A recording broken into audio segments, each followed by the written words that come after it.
Hello, नमस्ते, welcome to etc online. आज हम लोग पढ़ने वाले हैं जॉब एप्लीकेशन, जो क्लास 12th में फॉर्मल लेटर का ही एक पार्ट है और जिसका क्वेश्चन आता है एग्जाम पॉइंट ऑफ व्यू से। ये बहुत इंपॉर्टेंट है, साथ ही साथ कंपटीशन एग्जाम्स में भी ये बहुत इंपॉर्टेंस रखता है। तो जॉब एप्लीकेशन क्या होता है, सबसे पहले तो ये जान लेते हैं। देखिए, इसके नाम से पता चल रहा है जॉब एप्लीकेशन, यानी यहाँ पे हम लोग एक वो एप्लीकेशन लिख रहे हैं जिसके थ्रू हम लोग किसी पर्टिकुलर जॉब के लिए अप्लाई कर सकते हैं। हमने कहीं पे एक एडवर्टीजमेंट देखा, चाहे वो किसी न्यूज़पेपर में हो या फिर किसी पैम्पलेट में हो, एक एडवर्टीजमेंट दिखा और उसी एडवर्टीजमेंट को देखकर हम लोग किसी भी जॉब के लिए था वो एडवर्टीजमेंट, उसी एडवर्टीजमेंट को देखकर हम लोग किसी पर्टिकुलर जॉब के लिए अप्लाई कर रहे हैं, एप्लीकेशन लिख रहे हैं, तो वो बन जाता है जॉब एप्लीकेशन। इस वीडियो में मैं आप लोगों को बताऊंगा कि जॉब एप्लीकेशन लिखने का तरीका, साथ ही साथ यूनिवर्सल लाइंस भी बताऊंगा। उन लाइंस को आपको करना कुछ नहीं है, याद कर लेना है और एज इट इज़ जाके लिख देना है। मतलब उसमें कोई भी चेंज नहीं करना है, एज इट इज़ वही लाइंस आपको लिख देनी है और आपको ऑलमोस्ट 70% मार्क्स ईजिली मिल जाएंगे। तो इसके लिए बने रहिए वीडियो के एकदम एंड तक।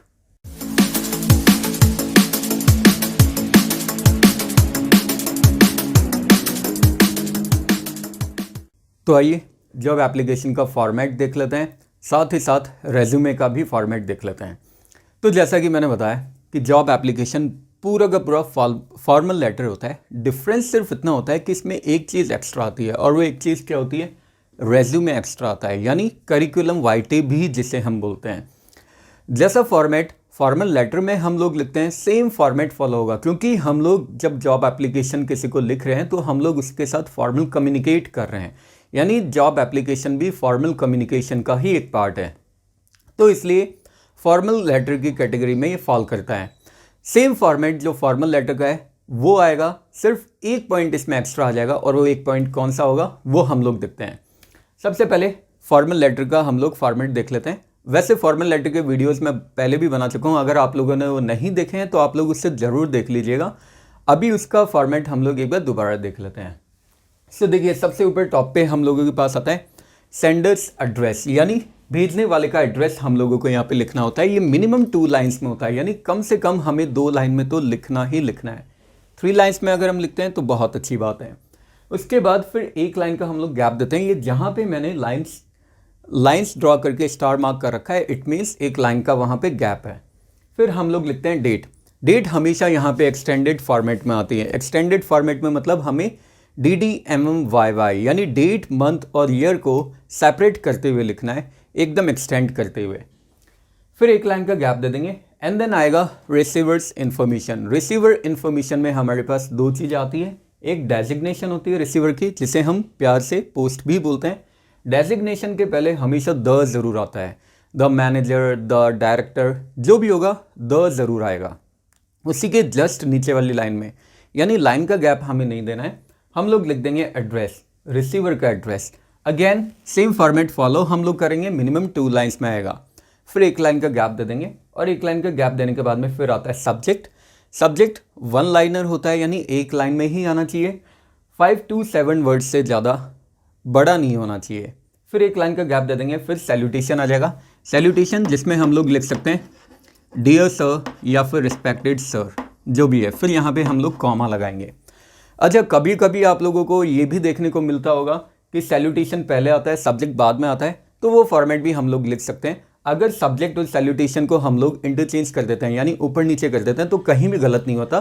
तो अगर आप लोगों को किसी भी बुक में या किसी भी दूसरे यूट्यूब चैनल पर अगर आप लोगों को दिखता है सैल्यूटेशन पहले है, सब्जेक्ट बाद में, तो वो फॉर्मेट भी सही है, कन्फ्यूज मत होना वहाँ पे।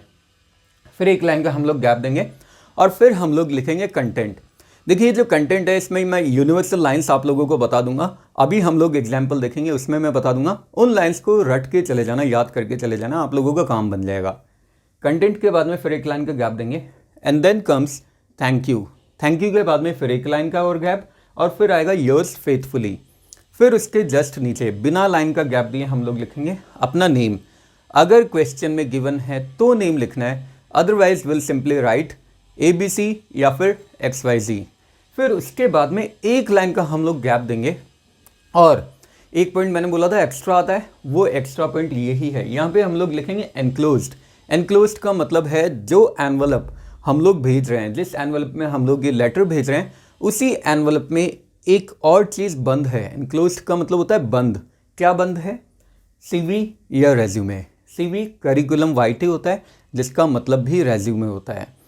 अब ये लिखना बहुत कंपलसरी है और इसके बाद में हम लोग लिखेंगे रेज्यूमे। लेकिन उससे पहले मैं आप लोगों को ट्रिक बता देता हूँ, जो मैंने अपने हर एक वीडियो में बताई है। तो देखिए, इसे याद करने की ट्रिक क्या है? सेंडर का DL रिसीवर से सही कलेक्ट करना है। ये एक की है, इसे आप लोग 5-6 बार बोल लीजिएगा, आपको ये याद भी हो जाएगा।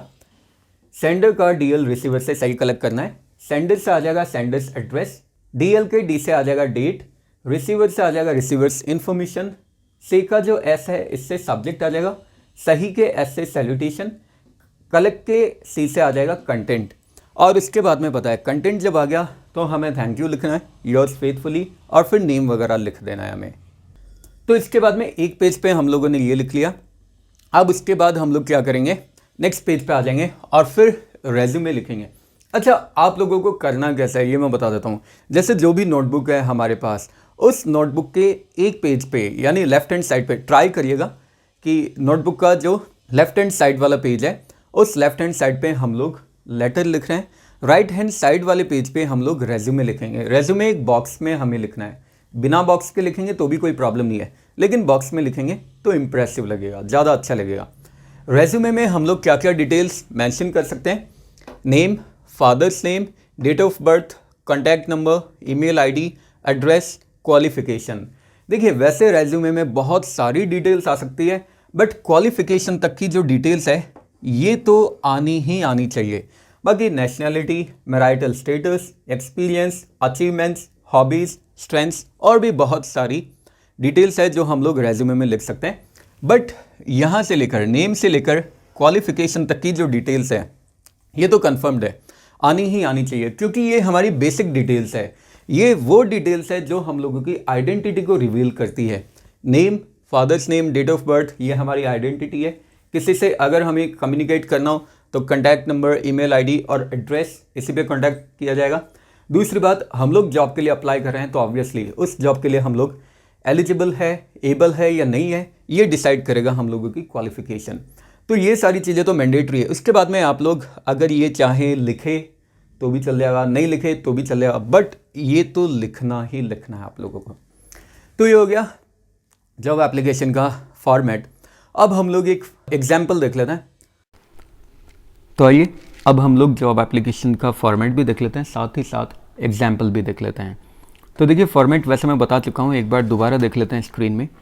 पॉइंट नंबर 1 पे हम लोग के पास आता है सेंडर एड्रेस, मिनिमम 2 लाइन्स और स्टैंडर्ड 3 लाइन्स को माना जाता है। फिर एक लाइन का ब्लैंक देते हैं यानी गैप देते हैं। पॉइंट नंबर 2 आता है जिसमें डेट एक्सटेंडेड फॉर्मेट में, यानी जैसे यहाँ लिखा हुआ है 10 फरवरी 2021, यानी पहले डेट हमने लिखा है, फिर मंथ लिखा है और इसके बाद लास्ट में ईयर को लिख दिया। फिर एक लाइन का गैप देते हैं। पॉइंट नंबर 3 में रिसीवर्स इन्फॉर्मेशन आती है जिसमें 2 चीज़ें आती है, डेजिग्नेशन रिसीवर की, उससे पहले हमेशा द लगेगा, और दूसरा आता है एड्रेस। एड्रेस का सेम फॉर्मेट होता है मिनिमम 2 लाइन्स में, और प्रेफरेंस हम लोग 3 लाइन्स को देते हैं।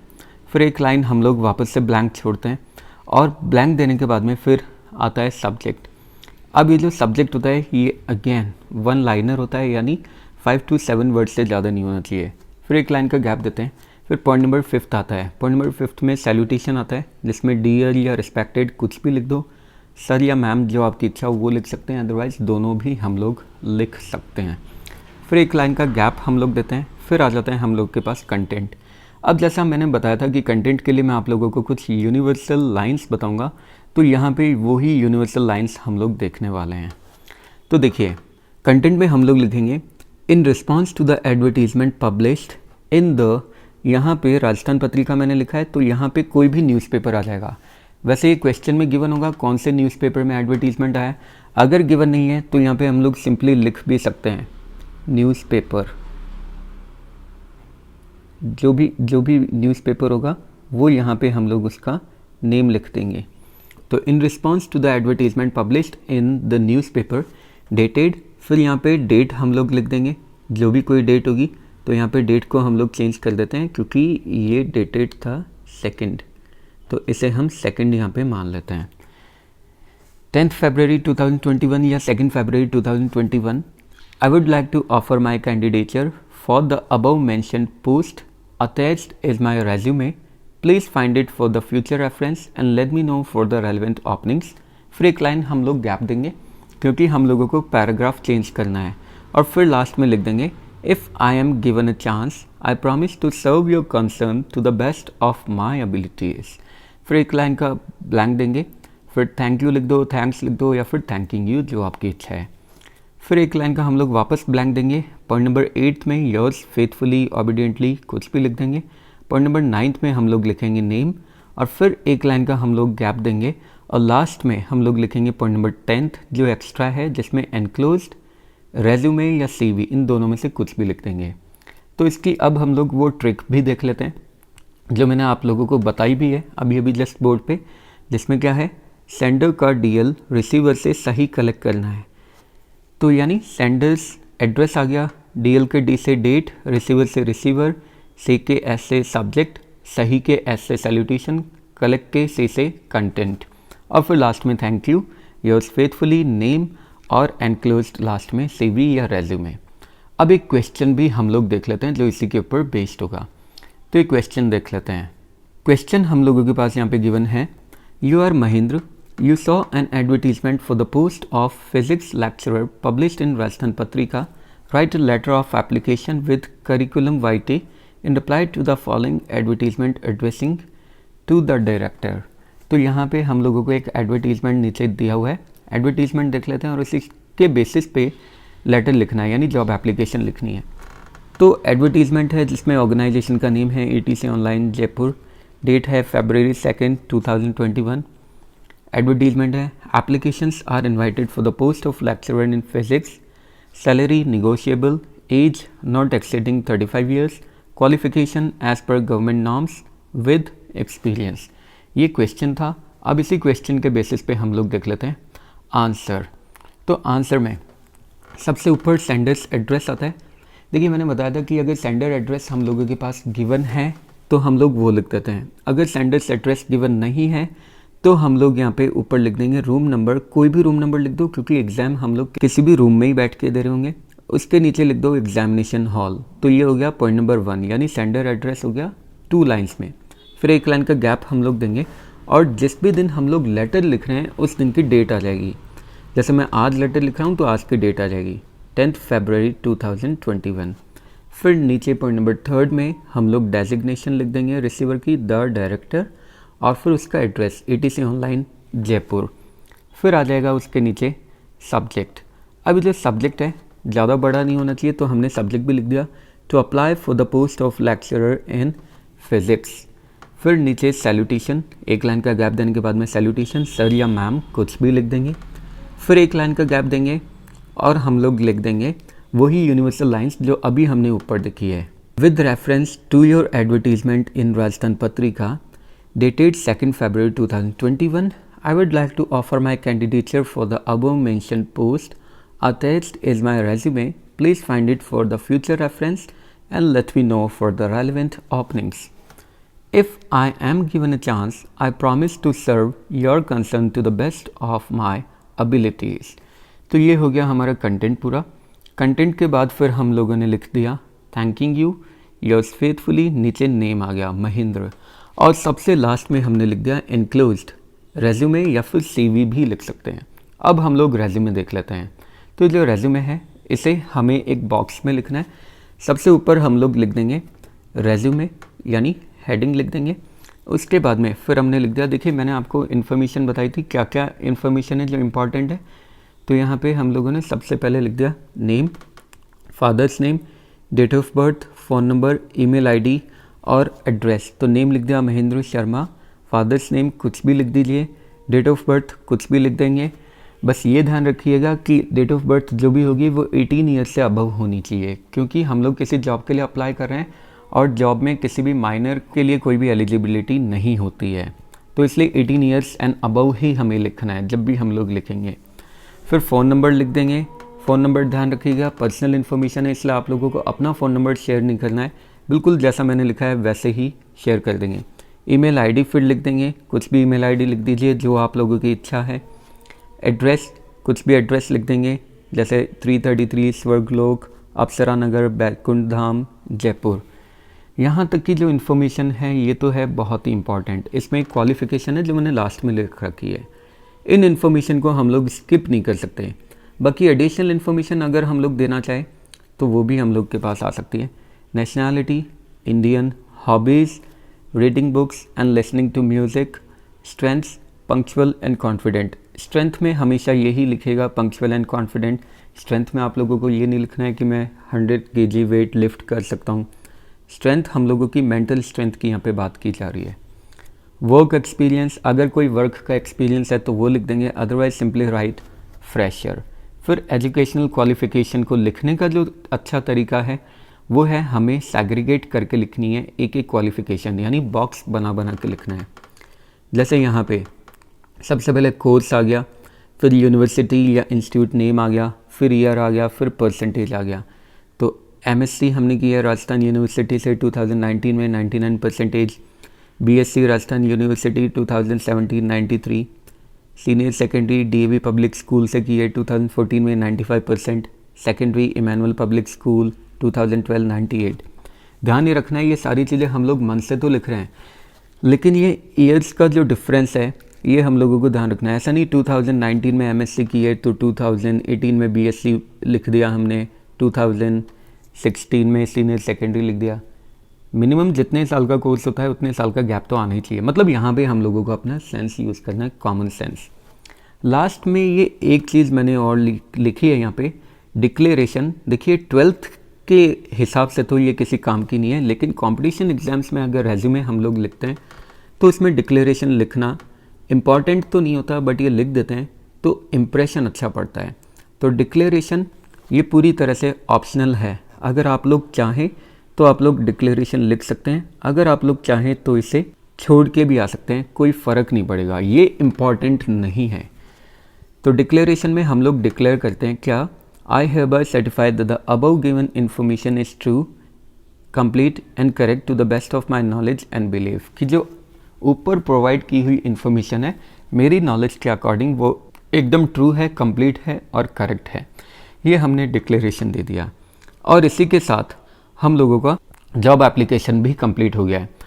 इसका मेरे पास पीडीएफ बना हुआ पड़ा है। अगर आप लोगों को ये पीडीएफ चाहिए तो डिस्क्रिप्शन बॉक्स से आपको मेरा इंस्टाग्राम आईडी मिल जाएगा, फेसबुक पेज का लिंक भी मिल जाएगा, उस पर आप मुझे मैसेज कर सकते हैं। मैं इसका पीडीएफ आप लोगों के साथ शेयर कर दूंगा, उसे देख के आप और भी ज़्यादा प्रैक्टिस भी कर सकते हैं।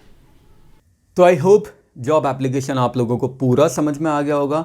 फिर भी अगर आप लोगों के कोई भी डाउट है तो नीचे जो कमेंट बॉक्स है वो आप लोगों के लिए बनवाया हुआ है, उसमें आप लोग अपने कमेंट्स, सजेशन, क्वेश्चन या फिर क्वेरीज ड्रॉप कर सकते हैं। मैं ट्राई करूँगा जल्द से जल्द उनका आंसर करने की। बस याद इतना रखना है आपको, जॉब एप्लीकेशन फॉर्मल लेटर ही है, तो कंफ्यूज नहीं होना है कहीं पे। एक चीज़ ही एक्स्ट्रा आ रही है और वो है रेज्यूमे। तो फॉर्मल लेटर का अगर फॉर्मेट याद है, जॉब एप्लीकेशन हमें याद है। फॉर्मल लेटर अगर हमें आता है तो जॉब एप्लीकेशन भी हमें आती है, सिर्फ बीच में कंटेंट ही तो चेंज होगा। और कंटेंट क्या होता है, जिससे हम लोग कम्युनिकेट कर रहे हैं। और एक चीज़ एक्स्ट्रा आती है, रेज्यूमे। बस पूरा का पूरा फॉर्मल लेटर का ही फॉर्मेट है। तो आई होप आप लोगों को वीडियो अच्छा लगा होगा। इसी तरह के और मज़ेदार और इंटरेस्टिंग वीडियोज़ के लिए बने रहिए AT से ऑनलाइन के साथ। नेक्स्ट वीडियोज़ तक के लिए have a good day, take care, bye bye, जय हिंद, जय भारत, राधे राधे।